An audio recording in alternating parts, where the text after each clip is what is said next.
Hello officers, welcome to Akbar academy. వీడియోని చివరి వరకు చూడండి. కేవలం 10 నిమిషాలు మాత్రమే ఉంటుంది. ఓకే, సో ఈరోజు అక్షాంశాలు రేఖాంశాలకు సంబంధించినటువంటి క్లాస్ డిస్కస్ చేయటం జరుగుతుంది. సో కాబట్టి మిత్రులారా, ఏమాత్రం కూడా మిస్ చేసుకోవద్దు, చివరి వరకు చూడండి. ఓకే, సో నిన్న అక్షాంశాలు రేఖాంశాలకు సంబంధించి కొన్ని ప్రాథమిక విషయాలు చెప్పుకోవడం జరిగింది. ఈరోజు అక్షాంశాలు, సో ఆంగ్లంలో వీటిని లాటిట్యూడ్స్ అని చెప్పడం జరుగుతుంది. మరి అక్షాంశాలకు సంబంధించినటువంటి అంశాలను కనుక గమనిస్తే, భూమికి అడ్డంగా గీయబడినటువంటి ఊహారేఖలనే అక్షాంశాలు అని అంటారు. ఇవి వృత్త రేఖలు. ఓకే, అదేవిధంగా ఒక అక్షాంశానికి మరొక అక్షాంశానికి 1 డిగ్రీ దూరం ఉండేటట్లు ఉత్తర దక్షిణ ధృవాల వరకు ఇవి గీయబడి ఉంటాయి. ఓకే, సో మరి ఆ రకంగా గమనిస్తే భూమిపై ఆఫీసర్స్ భూమిపై ఏ 2 అక్షాంశాల మధ్యనైనా ఉన్న 1 డిగ్రీ కోణీయ దూరం 68.704 మైళ్ళు లేదా కిలోమీటర్లలో 111 కిలోమీటర్లు అని చెప్పుకోవచ్చు. ఓకేనా? సో 1 డిగ్రీ అక్షాంశం భూమి యొక్క చుట్టుకొలత 3/360 డిగ్రీలు. ఓకే, సో అయితే ధృవాల వద్ద 2 అక్షాంశాల మధ్య దూరం భూమధ్య రేఖ ప్రాంతంలోని 2 అక్షాంశాల మధ్య ప్రాంతంతో లేదా దూరంతో పోలిస్తే కొద్దిగా ఎక్కువగా ఉంటుంది అని చెప్పుకోవచ్చు. కారణం, భూమి అనేది గోళాకారంగా ఉండడం వల్ల భూమధ్య రేఖ ప్రాంతాలు ఉబ్బెత్తుగా ఉండి ధృవాల వద్ద కొద్దిగా అణచబడి లేదా నొక్కబడి ఉండడం వలన. ఓకే, సో మరి ఆ రకంగా ఉత్తర దక్షిణ ధృవాలకు సమాన దూరంలో భూమిపై గల బిందువులను కలుపుతూ గీసినటువంటి ఊహారేఖనే భూమధ్య రేఖ అంటారు. దీనిని 0 డిగ్రీ అక్షాంశం అని కూడా అంటారు. సో మరి ఈ భూమధ్య రేఖ భూగోళాన్ని 2 సమాన అర్ధ భాగాలుగా విభజిస్తుంది. దీనికి ఉత్తరంగా ఉన్నటువంటి అర్ధభాగాన్ని ఉత్తరార్ధగోళమని, అదేవిధంగా దక్షిణంగా ఉన్నటువంటి అర్ధభాగాన్ని దక్షిణార్ధగోళం అని పిలుస్తారు. ఓకే, సో భూమధ్య రేఖ నుంచి ధృవాల వైపు వెళ్ళే కొద్దీ అక్షాంశాల పరిమాణం తగ్గుతూ వాటి విలువలు క్రమంగా పెరుగుతాయి అని చెప్పుకోవచ్చు. ఓకే, సో మరి ఈ రకంగా భూమధ్య రేఖకు ఉత్తరం వైపున 90 అక్షాంశాలు, అదేవిధంగా దక్షిణాన 90 అక్షాంశాలు. ఆ రకంగా గమనిస్తే భూమధ్య రేఖతో సహా మొత్తం 181 అక్షాంశాలు ఉంటాయి అని చెప్పుకోవచ్చు. ఓకే, సో అక్షాంశాలని ఏమని పిలుస్తారు అంటే సమాంతర రేఖలు అని కూడా పిలుస్తారు. దీనికి కారణం ఏమిటి అంటే ఇవి భూమధ్య రేఖకు సమాంతరంగా ఉత్తర దక్షిణార్ధ గోళాలు ఉండటం వలన. ఓకే,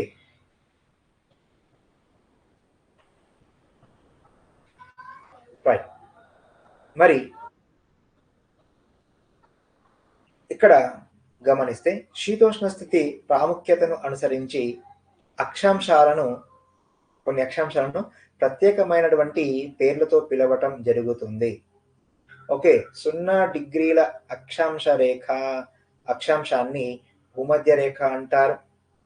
అదేవిధంగా 23.5 డిగ్రీల ఉత్తర అక్షాంశాన్ని కర్కట రేఖ అని, అదేవిధంగా 23.5 డిగ్రీల దక్షిణ అక్షాంశాన్ని మకర రేఖ అని, 66.5 డిగ్రీల ఉత్తర అక్షాంశాన్ని ఆర్కిటిక్ వలయం అని, 66.5 డిగ్రీల దక్షిణ అక్షాంశాన్ని అంటార్కిటికా వలయం అని, 90 డిగ్రీల ఉత్తర అక్షాంశాన్ని ఉత్తర ధ్రువం అని, 90 డిగ్రీల దక్షిణ అక్షాంశాన్ని దక్షిణ ధ్రువం అని పిలవటం జరుగుతుంది.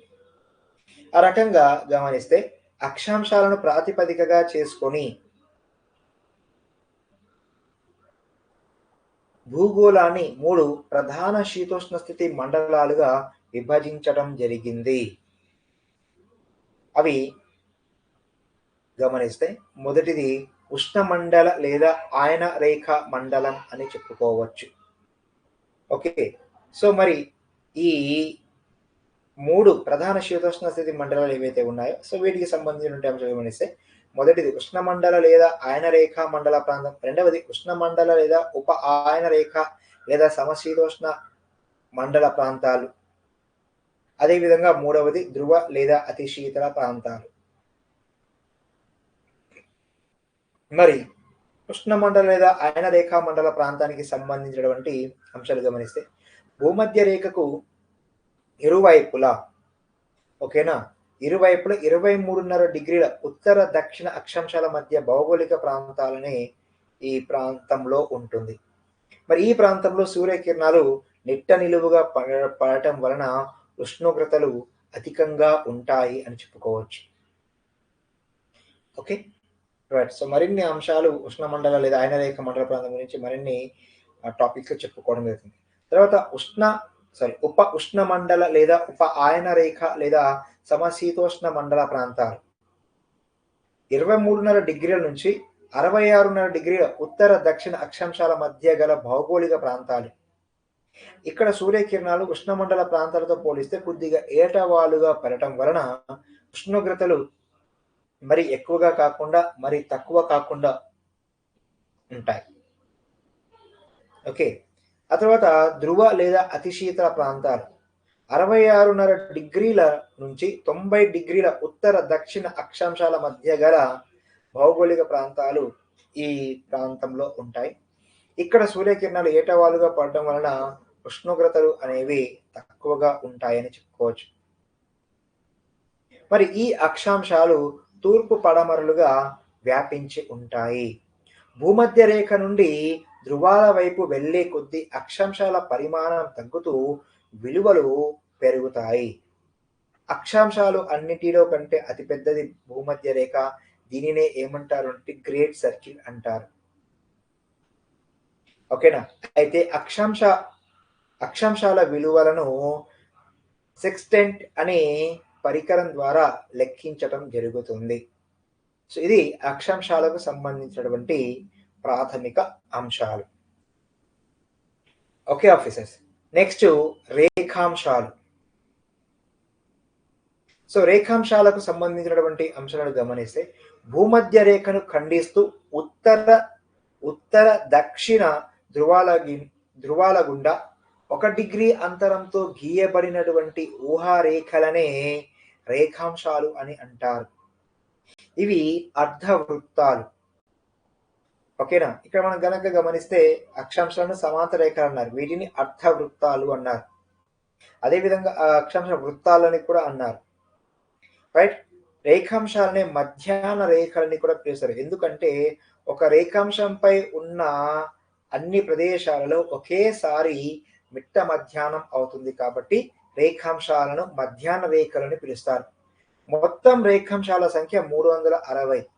ఇందులో 0 డిగ్రీల రేఖాంశాన్ని గ్రీనిచ్ రేఖాంశం అని కూడా పిలుస్తారు. ఓకే.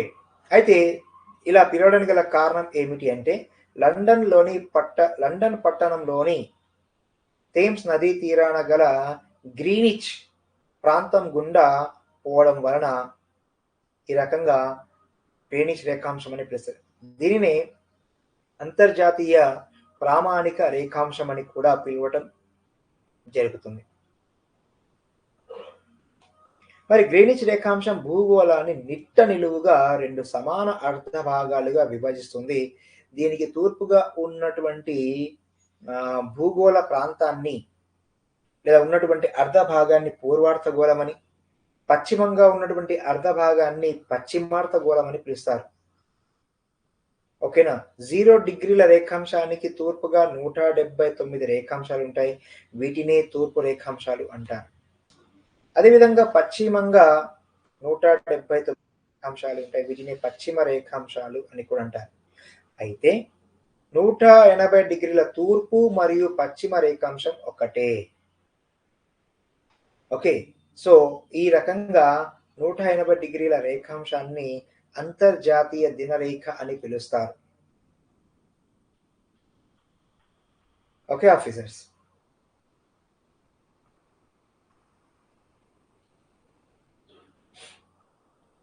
మరి భూమధ్య రేఖ నుండి ధ్రువాల వైపు వెళ్లే కొద్దీ రేఖాంశాల మధ్య దూరం తగ్గుతూ ధ్రువాల వద్ద 0గా ఉంటుంది.